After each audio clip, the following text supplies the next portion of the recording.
The studio lights burned bright, casting a warm glow over the familiar set of Jimmy Kimmel Live. The audience buzzed with anticipation, their chatter filling the air as the show's theme music faded. Jimmy Kimmel, sharp in a navy suit, leaned back in his chair, his signature grin plastered across his face. Tonight's guest was Matt LeBlanc, the man who'd forever be Joey Tribbiani to millions. Though he'd carved out a new niche with his dry humor and charm on shows like Episodes. The crowd erupted as Matt walked out, his stride confident but relaxed, his smile just tight enough to hint at something unspoken. He wore a dark blazer over a white shirt, sleeves rolled up, looking every bit the seasoned star who'd seen it all. Jimmy stood, shaking his hand, and they settled into their seats, the audience's applause dying down. "Thanks for being here, Matt," Jimmy began, his tone light, almost too casual. "It's been a while, hasn't it?"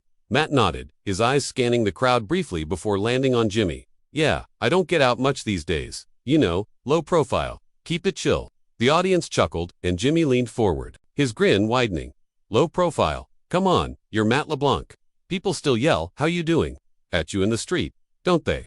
Matt's smile flickered, just for a second, but he recovered fast. "Sure, sometimes. It's flattering. You know, that show's still got legs." They bantered for a bit, the rhythm familiar, easy. Jimmy tossed softballs about Matt's recent projects, his time hosting Top Gear, his life away from the spotlight. But there was an edge to Jimmy's questions, a subtle prodding that hadn't been there in their past interviews. Matt's answers stayed polite, measured, but his fingers tapped lightly on the armrest, a small tell that went unnoticed by most. The audience laughed on cue, the show's energy high, but something simmered beneath the surface, like a pot left too long on low heat. Then Jimmy shifted gears. "So, Matt," he said, his voice dropping conspiratorially, "there's been some chatter online about you and the Friends reunion. People saying you weren't thrilled about it, maybe even pushed back on doing it. What's the real story?" There, the question landed like a jab. Matt's posture stiffened, his jaw tightening just enough to notice if you were looking for it. The audience murmured, sensing the shift. He leaned back, crossing his arms, his smile now more of a shield than a gesture. "Chatter? Who? You mean the internet doing what it does best, making stuff up?" Jimmy laughed, but it didn't reach his eyes. "Well, sure, but you know how it is. Fans get curious. They want to know why Joey Tribbiani didn't get his big moment in the spotlight like the others. Was it your call, or?" The implication hung in the air, sharp and deliberate. Matt's eyes narrowed, his voice staying even but colder now. "My call? You think I'm out here vetoing scripts? It was a group thing, Jimmy. We all had our reasons, and we made it work. You'd have to ask the others for their side." The audience shifted uncomfortably, their earlier laughter replaced by a tense hush. Jimmy didn't back off. He tilted his head, feigning curiosity. "But you're the one they're talking about, Matt. Some folks say you were, let's say less, invested, like maybe you're done with the whole Friends thing." Matt's fingers stopped tapping. He leaned forward, his gaze locking onto Jimmy's, and for a moment, it felt like the cameras weren't even there. "Done with it. That show's a part of me, always will be. But I don't live in the past, and I don't owe anyone a performance of who they think I should be. You want to talk about moving on? Let's talk about why you're digging into this like it's breaking news." The crowd gasped, a few nervous laughs breaking the silence. Jimmy's grin faltered, but he recovered, leaning back with a forced chuckle. "Hey, just asking what the fans want to know, man. No need to get heated." Matt didn't respond, his stare unwavering, the air between them crackling with unspoken words. The segment wasn't over, but it felt like a line had been crossed, one neither man could unsee. The tension hung thick in the studio, a silent pulse that seemed to hold the audience captive. Matt LeBlanc's stare bore into Jimmy Kimmel, unyielding, while Jimmy's forced chuckle lingered, a weak attempt to smooth over the crack that had formed. The cameras kept rolling, the red lights steadied, but the crew exchanged quick glances, sensing the interview had veered into uncharted territory. Matt's words, sharp and deliberate, still echoed in the air, a challenge Jimmy hadn't expected. For a moment, neither man moved, the space between them a battlefield of unspoken grievances. Jimmy broke first, shifting in his chair, his grin returning but less certain now. All right, he said, raising his hands in mock surrender. "Let's switch gears, cool things off a bit. Tell us about Top Gear. Man, that was a wild ride, right? You cars, the whole BBC thing." Matt exhaled, his posture easing slightly, but his eyes stayed guarded. He uncrossed his arms, resting one hand on the chair, his fingers resuming their subtle tap. "Yeah, Top Gear was something else. Fast cars, big stunts, a lot of fun. Got to push some limits, you know." The audience clapped, grateful for the lighter tone, but the shift felt forced, like a bandage over a fresh wound. Jimmy nodded, his enthusiasm a touch too bright. "Fun, sure, but you caught some heat over there too, didn't you? I mean, That whole controversy with the cenotaph stunt, people weren't happy. How'd you handle that backlash? Matt's jaw tightened again. The question, another needle slipped under his skin. The cenotaph incident, a misjudged stunt near a war memorial, had been a PR nightmare, one he'd weathered with apologies and time. Bringing it up now felt like a deliberate dig, a way to keep Matt on the defensive. He leaned forward, his voice low, controlled. That was a mistake, plain and simple. We apologized, made it right as best we could. You move on, learn from it. What's your point, Jimmy? The audience stirred, their murmurs louder now, a mix of discomfort and intrigue. Jimmy's smile didn't waver, but his eyes flicked to the crowd, gauging their reaction. No point, just curious. You've had a lot of these moments, haven't you, friends? Top Gear. Now the reunion stuff. Seems like you're always in the hot seat. Matt's laugh was short, bitter, cutting through the studio like a blade. Hot seat. You're the one turning up the heat, man.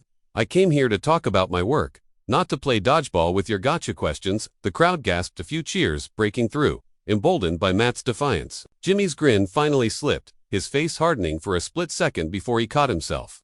He leaned back, crossing one leg over the other, his tone shifting to something sharper. Gotcha questions. Come on, Matt, this is late night TV. We dig a little, keep it fun. You're acting like I'm out here with a vendetta. Matt's eyes flashed, his voice steady but laced with steel. Fun for who? Jimmy, you keep poking at old wounds, dragging up stuff that's been done to death. You want to talk about my career? Fine, but this feels personal. The word landed like a grenade, the studio falling into a stunned silence. Personal it was, an accusation, raw and direct, and it hung between them, daring Jimmy to respond. The host's face froze, his usual quick wit faltering as he processed the weight of it. The audience held its breath, the air electric with anticipation. Waiting for the next move, Jimmy opened his mouth, then closed it, his fingers drumming on the desk. Finally, he spoke, his voice lower, almost conciliatory. Personal. Matt, I'm just doing my job. If it's coming off wrong, that's not my intent. Let's take a break. Yeah, we'll come back. Talk about something else. Matt didn't respond, his gaze still locked on Jimmy, unblinking. The director's voice crackled through the crew's headsets, calling for a commercial break.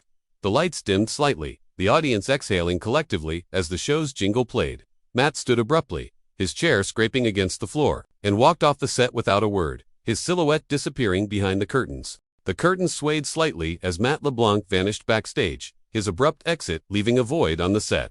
The audience's murmurs swelled, a mix of shock and excitement, their eyes darting between the empty guest chair and Jimmy Kimmel, who sat frozen at his desk. The jingle for the commercial break blared, overly cheerful against the charged atmosphere, but Jimmy's face betrayed a flicker of unease. His fingers, still drumming on the desk, slowed as he glanced toward the wings where Matt had disappeared. The red camera lights blinked off, and the crew scrambled, their hushed voices barely audible over the audience's chatter. Stagehands adjusted mics, producers huddled near the control booth, and Jimmy forced a smile, waving vaguely at the crowd as if to reassure them, or perhaps himself. Backstage, Matt moved swiftly through the narrow corridor, his footsteps echoing on the polished floor. The green room was just ahead, its door slightly ajar, spilling soft light into the dim hallway. He pushed it open, the hum of the air conditioning greeting him as he stepped inside. The room was small, cluttered with a couch, a coffee table, littered with water bottles, and a mirror framed by harsh bulbs. Matt's reflection stared back, his jaw still tight, his eyes dark with something between anger and resignation. He sank onto the couch, running a hand through his hair, the weight of the moment settling over him like dust. A knock broke the silence. Matt, it was Sarah, the segment producer, her voice cautious through the door. She stepped inside without waiting for an answer, her clipboard clutched like a shield. You okay? That got intense out there. Matt didn't look up, his gaze fixed on the floor. Intense, that's one way to put it. What's his deal? Sarah, he's out there acting like I owe him a therapy session. Sarah hesitated, glancing back at the door as if expecting someone to barge in. Jimmy's just. He's been under pressure. You know, ratings have been soft, the network's breathing down his neck. He probably thought pushing a little would get some buzz. Matt's laugh was sharp, humorless. Buzz. Yeah, mission accomplished. He's got his viral moment, and I'm the one looking like the bad guy. Sarah stepped closer, her voice softening. You're not the bad guy. The audience was with you, Matt. They felt it, the way he kept digging. But, we need you back out there. The segment's not done, and if you don't come back, it's all anyone's gonna talk about. Matt's eyes flicked up, meeting hers. You think I care about that? I didn't sign up to be his punching bag. He crossed a line, and I'm not playing along. Sarah nodded, her lips pressed into a thin line. I get it, I do. But walking away now, that's the story they'll run with. Not Jimmy's cheap shots, not the context. Just Matt LeBlanc storms off. You want to give them that? Matt leaned back, his fingers drumming on the couch. The same restless rhythm from the set. She wasn't wrong, and he knew it. The tabloids, the X-posts, the YouTube clips, they'd feast on this, twisting it into something uglier. He'd been through it before, the way a single moment could be carved up and sold as truth. But going back out there meant facing Jimmy again, swallowing the sting of those jabs, and pretending for the cameras. Before he could answer, the door swung open. Jimmy stood there, his suit jacket gone, his tie loosened. His face was stripped of the host's mask, replaced by something raw, almost apologetic. Sarah stiffened, stepping back, but Jimmy's eyes were on Matt. "Can we talk?" he asked, his voice quieter than it had been all night. "Just you and me. No mics, no cameras." Matt's gaze hardened, his body tensing like a coiled spring. "Talk. You had your chance out there, Jimmy. You chose ambush over conversation." Jimmy didn't flinch, but his shoulders sagged slightly. "I screwed up. Okay, I pushed too hard. I didn't mean for it to go that far. Just give me a minute to explain." The air in the green room grew heavy, the hum of the air conditioning louder in the silence. Matt's eyes stayed locked on Jimmy's, searching for something, sincerity, maybe, or a hint of the man he'd known from lighter days. The audience was waiting, the clock was ticking, and the choice hung between them, as sharp and fragile as glass. The green room felt smaller now, the air thick with the weight of Jimmy Kimmel's words hanging between them. Matt LeBlanc sat forward on the couch, his elbows on his knees, his gaze still piercing as he studied Jimmy's face. The host stood just inside the doorway, his hands stuffed in his pockets, the usual polish of his demeanor frayed at the edges. Sarah lingered near the wall, her clipboard forgotten, her eyes flicking between the two men like she was witnessing a standoff. The hum of the air conditioning was the only sound for a long moment, a low drone that underscored the tension. Matt broke the silence, his voice steady but sharp. "Explain, then. You say, you didn't mean it, but you came at me like you had a score to settle. So what's the deal, Jimmy? Why turn this into a fight?" Jimmy exhaled, running a hand across the back of his neck. He stepped further into the room, letting the door swing shut behind him. "Look, Matt, I'm not gonna lie. The show's been struggling. You know how it is. Streaming's eating us alive, and the suits want clicks, headlines, anything to keep us relevant. I thought leaning into the rumors would spark something, get people talking." Matt's eyes narrowed, his voice dropping lower. "Spark something? You call that a spark? You dragged up every sore spot you could find. Friends, Top Gear, like it's a game. You think I don't know how this works. You get your moment, and I get to be the guy who overreacted."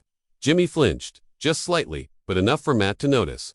The host took a step closer, his hands coming out of his pockets, palms up. "I didn't think it'd hit like that. I swear, Matt, I've always liked you, respected you. I got carried away, trying to make good TV. It was a bad call." Matt leaned back, his fingers stilling on the couch armrest. He studied Jimmy, searching for the crack in the apology, the hint of performance. There was none, or at least none he could see. Jimmy's face was open, his eyes tired, carrying the weight of a man who'd been fighting to keep his show afloat, in a world that didn't care about late night the way it used to. For a moment, Matt felt a pang of something like pity, but it was quickly swallowed by the sting of the earlier exchange. "So what now?" Matt asked, his tone softer but still guarded. "You want me to go back out there? Smile for the cameras. Pretend you didn't just try to gut me on live TV." Jimmy hesitated, glancing at Sarah, who gave a small nod, urging him to keep going. "I'm asking you to give me a chance to fix it," he said. "We go back, we keep it light. Talk about your new projects, whatever you want. No more cheap shots. Just you, me, and the audience having a good time." Matt's laugh was low, almost a scoff. "You think it's that easy? The crowd's already buzzing. Jimmy, they saw me walk off. They're not idiots, they know something's up. You really think we can just flip the switch and play nice?" Jimmy nodded, his voice earnest. I'll own it, Matt. I'll say I pushed too hard, set the tone right. You don't have to do anything but show up. Let me take the heat." Matt's eyes flicked to Sarah, who stood silent, her expression neutral but her grip on the clipboard tight. He could walk away now, leave the show to deal with the fallout, let the internet spin its stories. But Sarah's earlier words echoed in his mind, the warning about how this would be framed. Matt LeBlanc storms off, the headline already written. He didn't owe Jimmy anything, but he wasn't naive. He knew how the game was played, how a moment like this could define him if he let it. He stood, his movements slow, deliberate, his eyes never leaving Jimmy's. "All right," he said, finally, his voice low but firm. "I'll go back. But this stays clean. Jimmy, you pull another stunt, and I'm done for good." Jimmy nodded, relief flashing across his face. "You got it? Clean slate, I promise." Sarah exhaled, stepping forward. "We've got 3 minutes before we're back on air. Let's move." She gestured toward the door, her voice brisk, professional, but her eyes held a flicker of gratitude. Matt followed her out. Jimmy trailing behind, the corridor stretching back toward the stage where the audience waited. Their anticipation a low hum beyond the curtains. The corridor seemed shorter now, the hum of the audience growing louder with each step as Matt LeBlanc, Jimmy Kimmel, and Sarah approached the stage. The curtains loomed ahead, heavy and dark, a thin barrier between the backstage truce and the spotlight waiting beyond. Matt's face was set, his jaw tight but his eyes clear, focused, like a man walking into a fight he'd already measured. Jimmy walked beside him, his tie straightened, his posture regaining its host's confidence, though his glances at Matt carried a trace of caution. Sarah led the way, her clipboard tucked under her arm, her voice low as she murmured instructions. Into her headset, the crew parted for them, their eyes curious but professional, sensing the weight of what was coming, as they reached the edge of the stage. The jingles signaling the end of the commercial break kicked in, bright and jarring. The audience's chatter spiked, their anticipation palpable, a mix of excitement and uncertainty after Matt's earlier exit. Sarah gave Matt a quick nod, her expression steady. "You've got this," she said, then stepped back, disappearing into the shadows of the wings. Jimmy clapped Matt on the shoulder, a gesture meant to be reassuring, but Matt's slight flinch betrayed the fragile trust between them. The curtains parted, and the studio lights hit them like a wave. The audience erupted, their applause louder than before, tinged with something raw, as if they sensed the drama unfolding.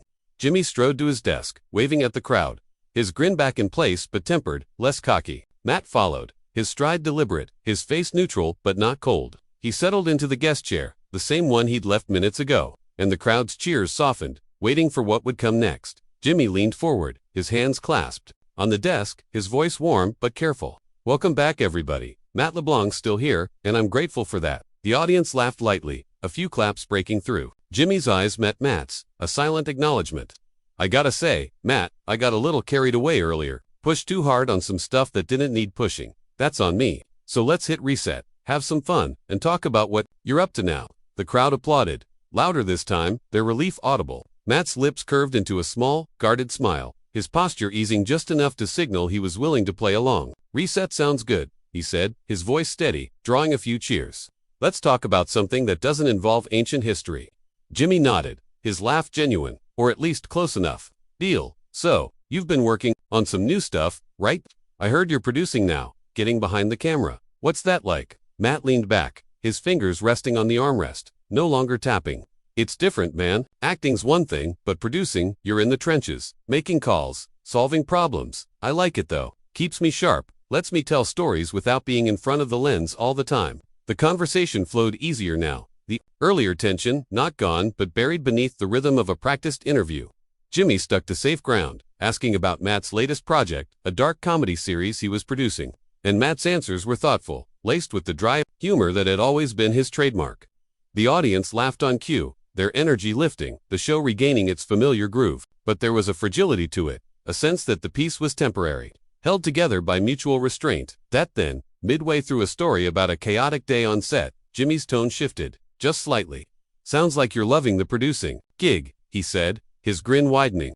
"But come on, Matt, you ever miss the old days? You know, running lines with the Friends cast, stealing sandwiches from craft services." The question was light, almost nostalgic, but it landed like a stone in still water. Matt's smile flickered, his eyes locking onto Jimmy's, searching for intent.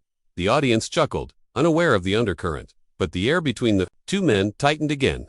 Matt's voice stayed even, but there was an edge to it. "Sure, I miss parts of it. Great times, great people. But like I said, I don't live in the past. You keep asking about it, though. Why's that?" Jimmy's grin held, but his eyes betrayed a flash of unease, the truce teetering on the edge of breaking once more. The studio lights seemed to sharpen, pinning Matt LeBlanc and Jimmy Kimmel in their glow as the audience's laughter faded into an expectant hush. Matt's question hung in the air, his voice calm but pointed, cutting through the veneer of the reset they'd agreed upon. Jimmy's grin, so carefully maintained, wavered just enough to betray the misstep. He leaned back in his chair, his hands spreading on the desk, a gesture meant to reclaim control. The crowd sensed the shift, their murmurs soft but charged, like static before a storm. Matt's eyes stayed fixed on Jimmy, unwavering, waiting for an answer that could either mend the fracture or shatter it completely. Jimmy exhaled, his chuckle forced but quick, a host's reflex. "Why? Hey, I'm just giving the people what they want, Matt. Friends is a legend, you're a legend. Fans love that stuff." He turned to the audience, gesturing broadly. "Right, folks, you want to hear about Joey Tribbiani?" The crowd cheered, some clapping, others shouting, "How you doing?" In a playful echo of the past, But the enthusiasm felt hollow, a reflex rather than genuine, and Matt's expression didn't soften. He leaned forward, his voice low, deliberate, cutting through the noise. Fans want a lot of things. Jimmy, doesn't mean you keep dragging me back to a show that ended years ago. I'm here. I'm talking about what I'm doing now. Why's that not enough? The audience's cheers quieted, the weight of Matt's words settling over the room. Jimmy's smile tightened, his fingers twitching on the desk. He opened his mouth, then closed it, caught off guard by the directness. The crew in the wings stood still, Sarah's silhouette visible, her eyes wide but unreadable. The cameras kept rolling, capturing every second of the unraveling truce. Jimmy recovered, his voice softer now, almost conciliatory. You're right, man, I keep circling back, and that's not fair. Let's stay in the present. Your new show, the producing, that's the real story here. Tell us more about it. What's got you excited? Matt studied him for a long moment, his gaze searching for sincerity. Finally, he nodded, just once, and leaned back, the tension in his shoulders easing slightly. All right, the show's called Last Call. Dark comedy, like I mentioned. It's about a guy running a bar that's falling apart. But it's really about second chances, figuring out who you are when the world's moved on. Feels real to me.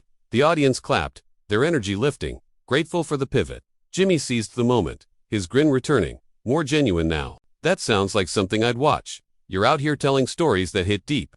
Any chance we'll see you pop up on screen in this one? Matt's smile was small, cautious, but real. Maybe. I'm focused on the producing side. But you never know. I don't like to close doors. The conversation found its rhythm again. Matt talking about the challenges of producing. The late nights, the fights over budgets. Jimmy listened, nodding, his questions sharp but respectful, staying firmly in the present. The audience laughed at Matt's dry anecdotes, the earlier friction fading into the background, though not forgotten. The show felt alive again. The chemistry between the two men, fragile but holding as the segment neared its end. Jimmy leaned forward, his tone earnest.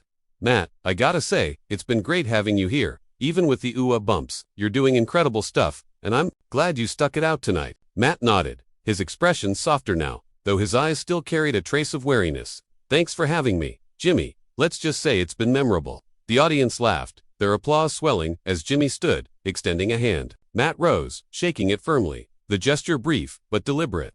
The cameras panned out, the jingle kicked in, and the show cut to commercial. As the lights dimmed, Matt glanced at the crowd, their cheers washing over him, then turned and walked off stage, his silhouette steady against the closing curtains. Backstage, Sarah met him with a relieved smile. You handled that like a pro, she said, her voice low. Matt just nodded, his face unreadable, and kept walking, the weight of the night settling into his bones as the studio's noise faded behind him.